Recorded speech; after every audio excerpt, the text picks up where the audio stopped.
Okay, welcome to SR Garage. We are going to do the driving portion of the Mustang Mach-E GT Performance. So I hope you guys enjoy spending some time with us, and we will give you all of our feedback and what we like and what we think is the best things about this car and how it performs, how it rides. It's going to be fun. All right, so let's get to it. So right off, I really love on the infotainment screen how it shows the whole driveway that we're pulling out of and then a picture of the car. So I just think that's really cool. It's actually cameras on the road. We've also got on the screen a lot of trip information, which is really cool. It shows how much of your battery is going to the climate use, how much of it is the driving, accessories, I'm not super sure, maybe the stereo. Yeah, probably like Bluetooth and things like that are connected.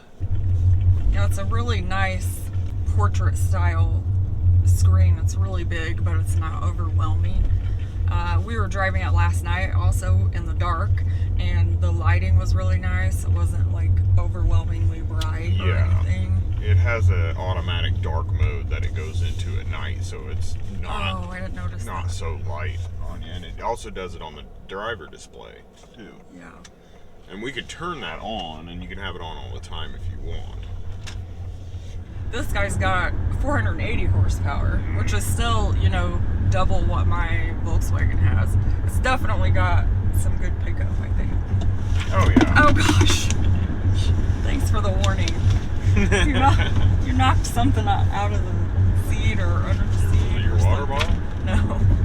Oh yeah, it has some good pickup. It's, you know, it's definitely not just a boring car, but all electric cars, you know, you really, if you've never driven one, you got to get out and drive one.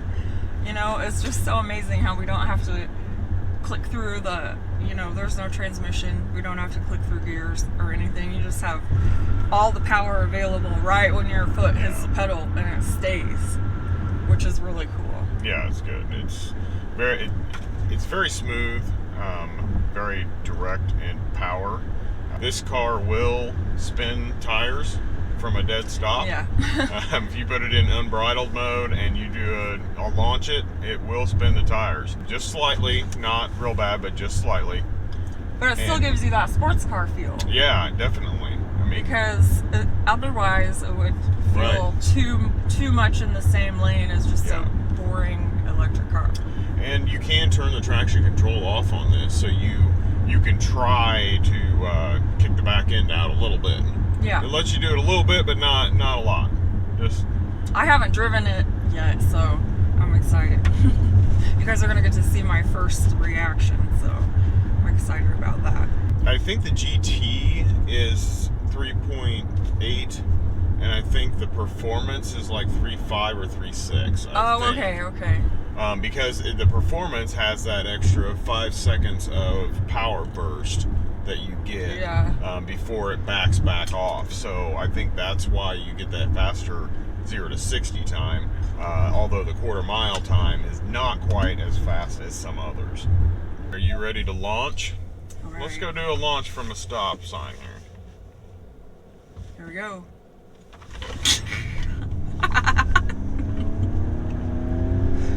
I don't know, can you hear that GT 500 sound? I'm not sure if you can hear that through the microphone or not, but the propulsion sound on unbridled actually comes from the exhaust of a GT 500.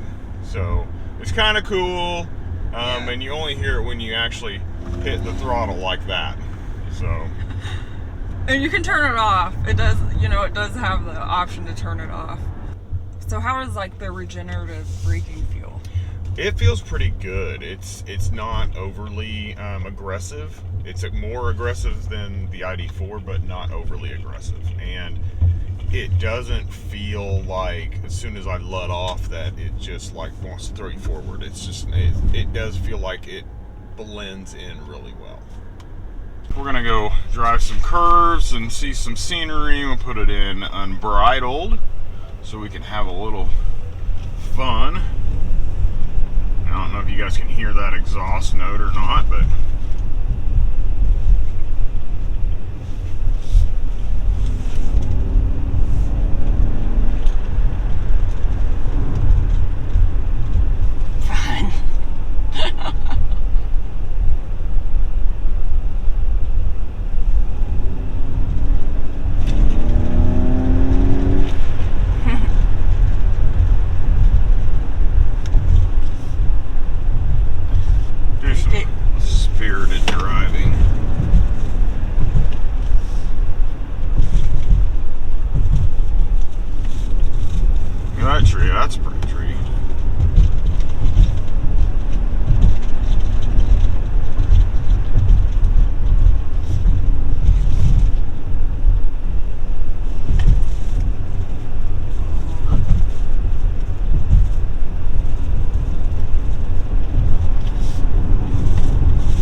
feel like it's roomy, and this is meant to be like powerful like a Mustang, right? Because they gave it the Mustang name, so they put the effort into trying to make that happen.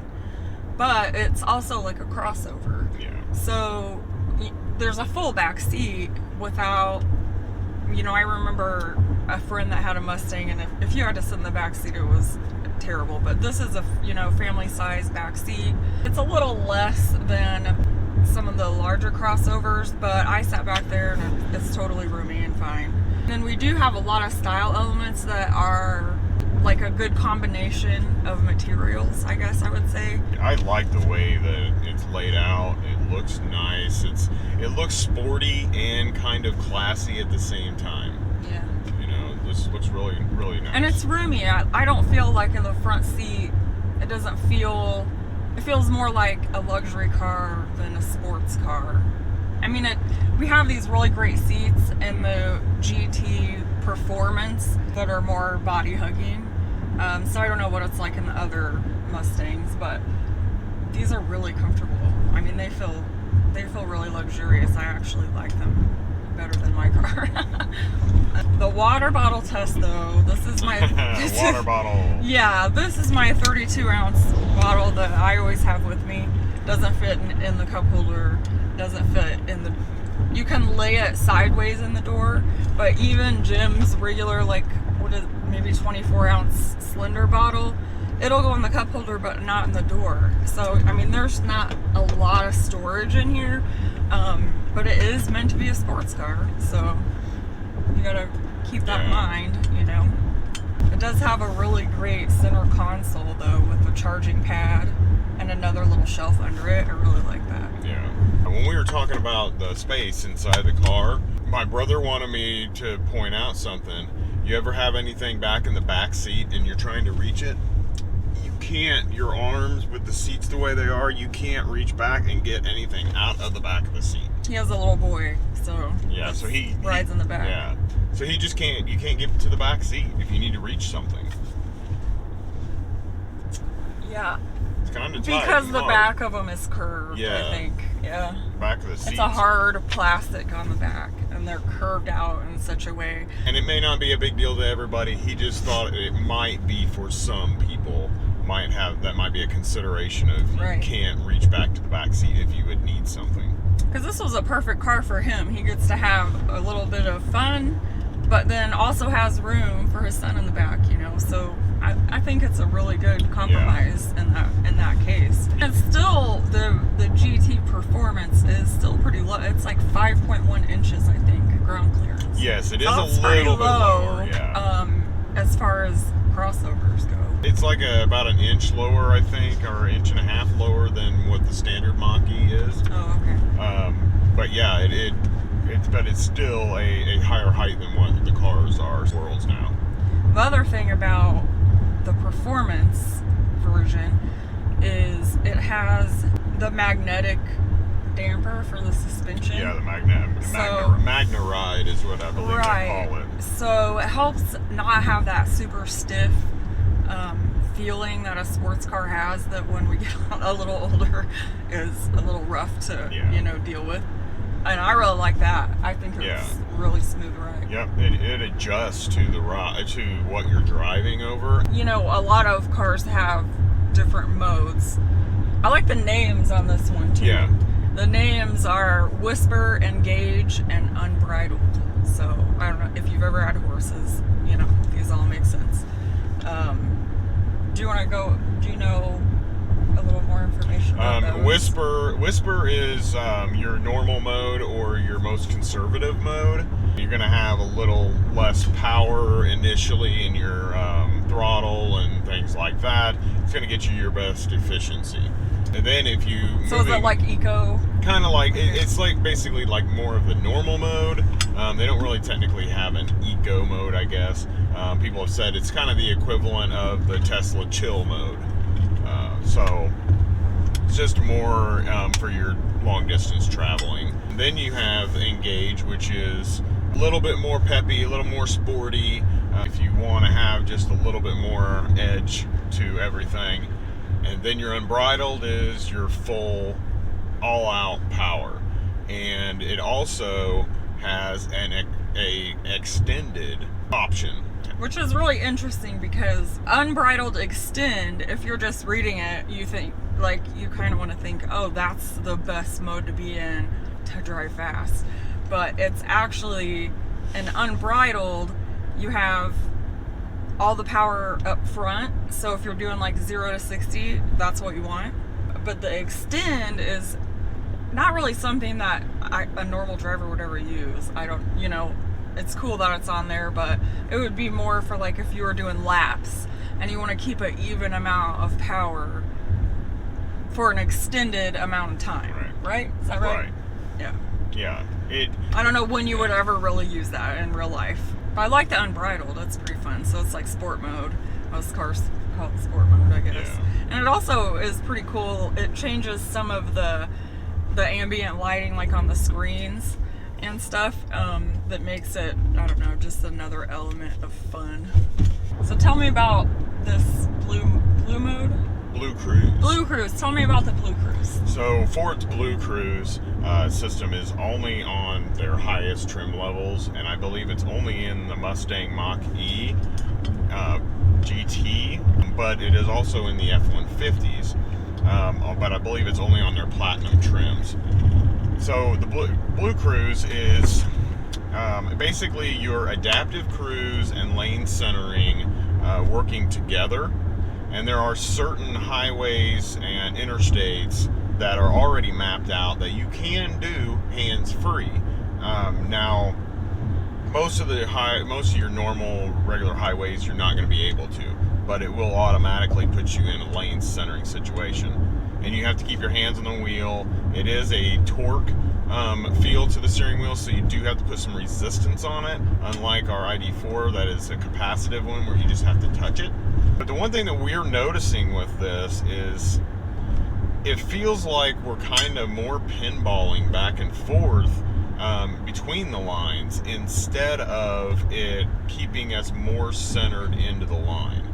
So I don't know. I don't know. Do you feel that too whenever we're driving? Yeah. So I haven't driven it, but as a passenger, I can feel it. It does a good job taking the corners, but like this corner we just went into, it went in and almost ran over the lines, and now we feel like we're almost clear on the edge, on the outside line, and then it just keeps wanting to do this the whole time we're going around a corner, and it's not real smooth.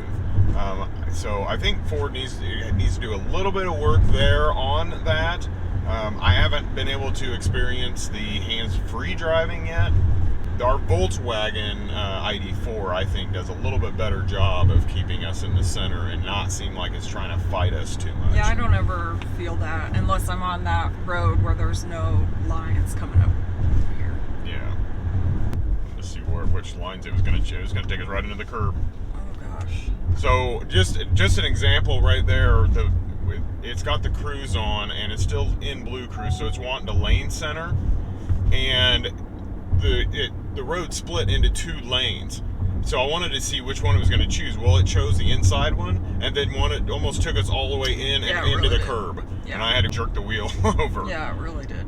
So about the charging on this vehicle, you get a lot of questions when you have an electric vehicle, but the most common one is, how long does it take to charge? That depends on so many factors. Yeah. It's not really a question you can just answer directly a lot of times. You know, how much battery do you have left? How fast is the charger you're on? You know, every once in a while there's problems with the charger.